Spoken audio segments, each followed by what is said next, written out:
sa lula.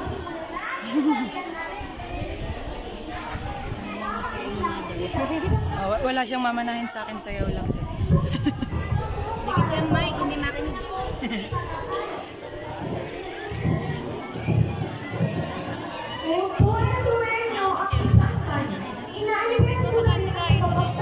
Ng bisang halo ang dapat gamitin ng mga Pilipino kagaya natin. Sa panibayang tutal, ito ang aking ngalan, magandang mga tanong sa aning nabaitang, paksang ibigay paglalaban ng buhay. Mga daw maganda ng pagkat sa pagitan, kaibigan na kaibigan sa tingin na ang alayan. Magandang umaga po ang bati ko sa lahat. Elvira Tiberabas, Tiberas, sa ngalan sa Italis. Dapat na maligang halo ang ating gamitin. Ito ang paksang ipaglalaban namin. Ngayon po ay nakilala natin ang bawat kanya. Tumandali lamang tayo tumahimik at balagkas na isimulan na. Ngunit malakas na palagpakan ang hiling namin sa banana.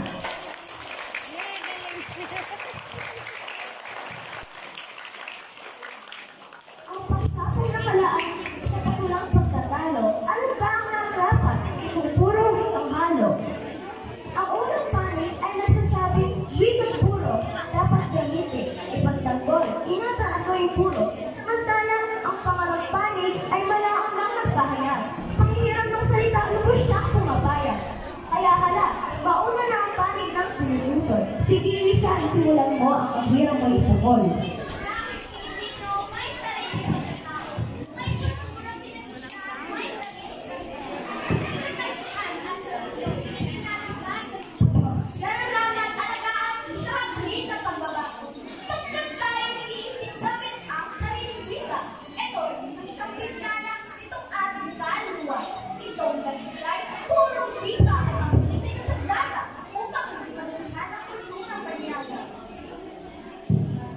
Malayo ng salita ang hindi mo maintindihan, pagkat sadyang makaluma kayo nagkakalintuhan.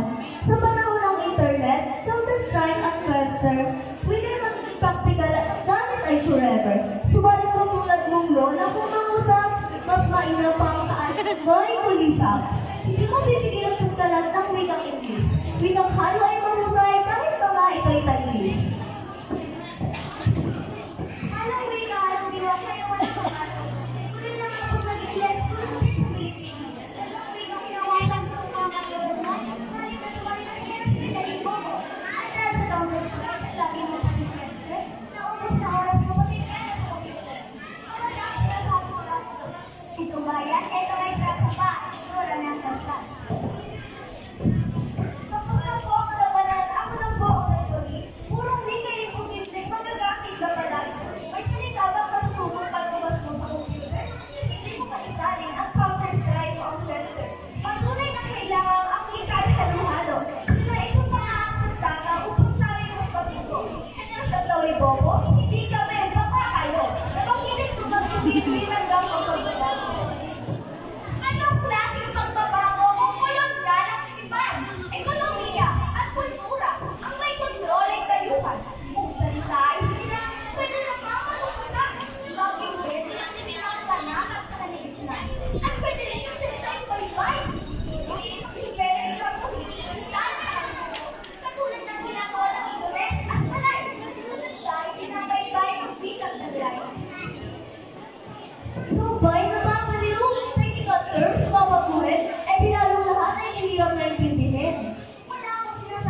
Opo. Kaya nga may buwan ng wika at nagdamang tulad nito Para sa lola. suportahan ang wikang Pilipino. Hindi nagmana sa'yo? Sayaw lang po.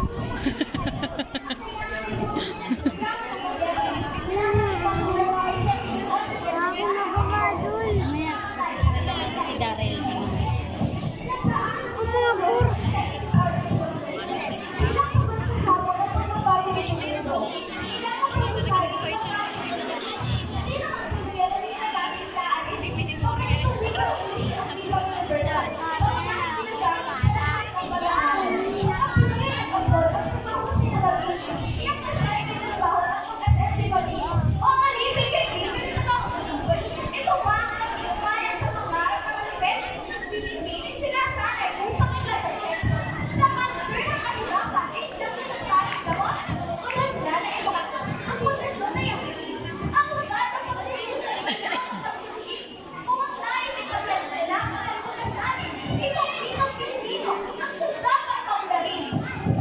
Makinig ang pag-iisip, pagmumot na panaginip, ang kailan mo bang bansa natin nalilipid?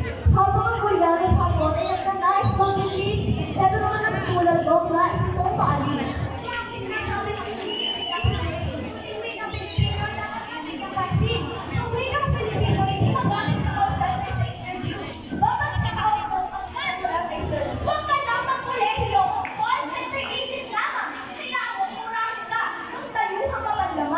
Siguan ba ang murahin? Para dami pera kaysa may prinsipyo, ngunit totoo ang sigura. Aking huling puputulin, lumalay ang usapan sa paksa natin simulan. Ito ang dapat pagtalunan. Linawan ang sasabihin at huwag iwanan ang usapin. Wikang kurang, wikang halo, alin ba ang pipiliin? Sa pagkakataong ito, kayo'y aking pagbibigyan. Huling tindig, huling tindig ng katwiran ay bitawan. At ang madlang nakikinig ko'y aking kalingan. Isingin ang dimang kulot sa ritmo ng palakpakan.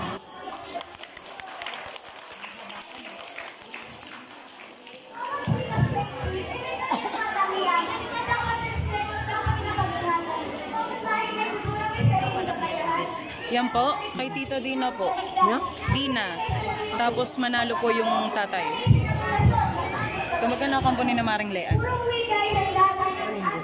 Meron ka rin ng anak mo. Parang memoryado yung parang talagang kusang-kusang nagagaling sa kanyang pan. Ano?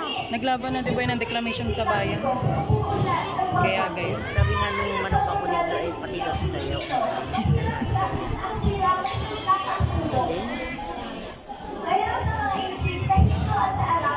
Ito kanina anak. Kay ano ba yan? Apo ni Tito Sabet, dun po sa panganay.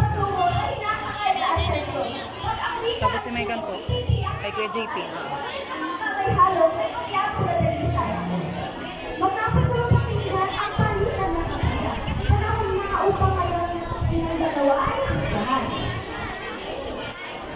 Dito po ang wikang halo, alin ba ang makapirang na langit at gulo sa lahat ng paaralan? Totoo ang wikang pilihan na sa aking kailangan. Ang wikang universal na siyang dapat pag-aralan. Kung mahalaga sa pag-ulan, namimubog lahat ng bayan. Magkawalan ka ng may, di pa rin palihan. Ngunit, kung mayroong wikang hindi dapat kalimutan, walang iba kundi itong wika natin kinabigyan. Kung sino ang dayuhan, wika natin ngayon. Ang Pilipino o wikang Pilipino ang siyang dapat panagahan. At sa pagkakan, wika'y umuulan at nagpabago, hindi maaaring lang ang mga sili walang puro. Kung magkakaintindihan, ay wika'y halo-halo.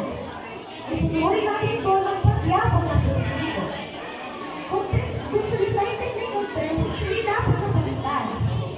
Ngunit kung may kalutas, gamitin may kalayaan. Wikang Pilipino ay nararapat paularin, pagyamanin, sa pilitin ang sariling wika